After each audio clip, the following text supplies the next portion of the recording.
What's up, you guys? This is Young2 back with another video.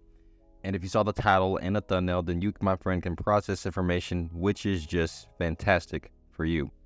But yes, today we are discussing the New York Knicks.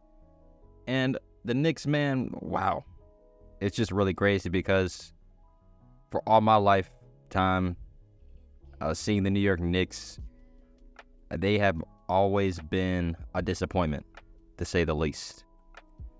Each and every single year, the Knicks, they're either mediocre, average, or mediocre. Let's just be real. I mean, the only time they really had some success was when they had Carmelo Anthony in that team, but that was very short-lived. You know, that team dealt with injuries and things of that nature, and they weren't ever really fully great. And I remember that one year as well, too, when he had got Derrick Rose and Joakim Noah and a few of these other players on that Knicks team, and they were supposed to be a team that make it into the playoffs, but that team was also another disappointment. Looking now into the Julius Randle and that era for the Knicks when he was their best player on the team, that's when they had promise. I remember that first year they made it to the playoffs. This team was supposed to be a team to be reckoned with, but they were mainly just good for their defense. Their offense was just not good, and that's why they got beat by the Atlanta Hawks in the first round of that playoff series. And, you know, with Julius Randle as the best player on this Knicks team, they really just weren't successful because, well, every time the playoffs came really in that way, he just could never really step up to the plate as the team's best player.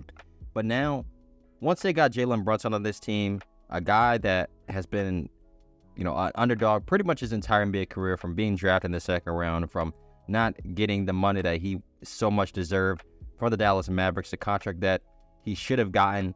And his story will be a lot different today if Jalen Brunson was still on the Mavericks. But he bet on himself, signed with the Knicks, and look what he's doing now. It's good that the Knicks got Jalen Brunson, and he has just taken the leap as their best player, and Julius Randle as more of a secondary star with Brunson.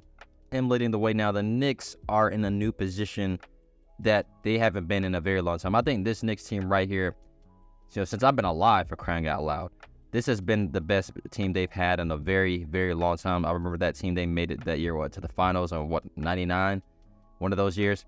This is the best team since they've ever had since then, and this is a unique basketball team that the New York Knicks have right now. We all know that, you know, when they traded for OG Anunoby, that was a huge move for this Knicks team. They were red hot after they got OG, and he's been now dealing with, you know, injuries. He just played not too long ago, and then boom, he's dealing with elbow issues again. But when they had him and when he was healthy and good, what makes him so special as a player is just his defensive versatility and what all he can provide for you. And the thing is, he didn't need the ball in his hands as much as a player like RJ Barrett did to really play great games.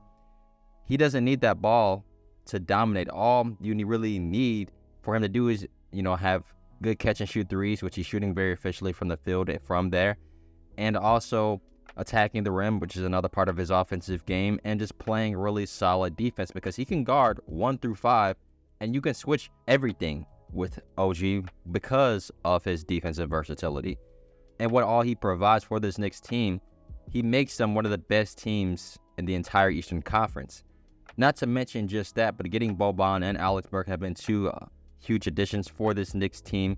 Great part is, man, you know, Julius Randle hasn't been playing yet. They have still been winning games, and OG hasn't been playing much, and they've still been pretty much winning games. They haven't been winning every single game. I believe they've gone 6-4 of their last 10 games, but they are still winning games despite some of their main guys being hurt right now.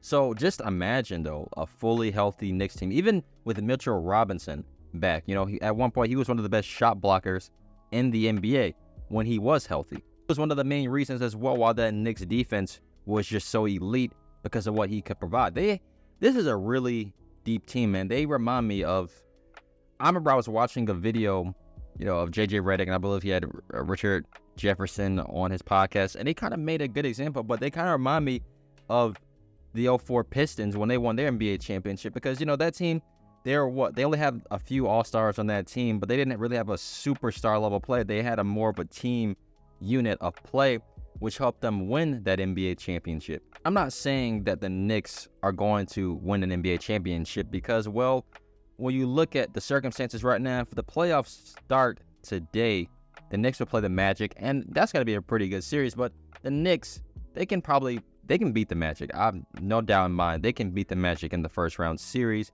But then in the second round, you got to go up against the Boston Celtics, which is that team's kryptonite. Because if you see the games this year, the games haven't really been pretty close between the Celtics and Knicks this year.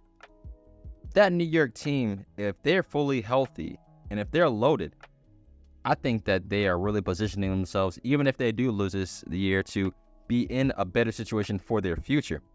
I mean, they can possibly go out and acquire another star player, or they can continue to build around the pieces that they already have with Jalen Brunson.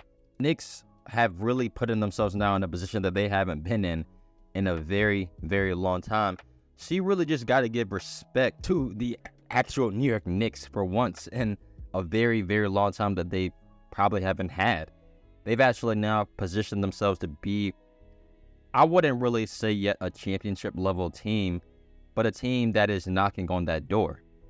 This is a team that I definitely would love to really watch a lot in the playoffs, just because of you don't know what could really happen. You know, if there's circumstances that play a role in it, they can go pretty far. But if not, I can see them at best being, you know, a second round team right now, maybe going to 6 or 7 game series at best, or one of these best teams. But against the Celtics right now, if they play them in the second round, that's really going to be a tough series for them to win. But despite that, even guys like Josh Hart, for example, he's had one of the best years of his NBA career. This Knicks team, they are now building something that we haven't seen from them in a long time. And I'm really looking forward to seeing how things play out for them. You know, what ends up happening, even if they lose this season, you know, to the second round, what are they going to do in free agency? I mean, Alex Burke is going to be a free agent, so they have many options of what they can do and have some cleared space to go out and probably acquire another guy. This team is just, in terms of depth, they're one of the most deep teams in the entire league. And just seeing what they can do on the biggest stage is going to be really interesting to watch. So that's all I really wanted to discuss in today's video, man. I hope you guys enjoyed this brief video. Don't forget to leave a like and subscribe to the channel for more basketball content each and every single week. Have a great day. Peace.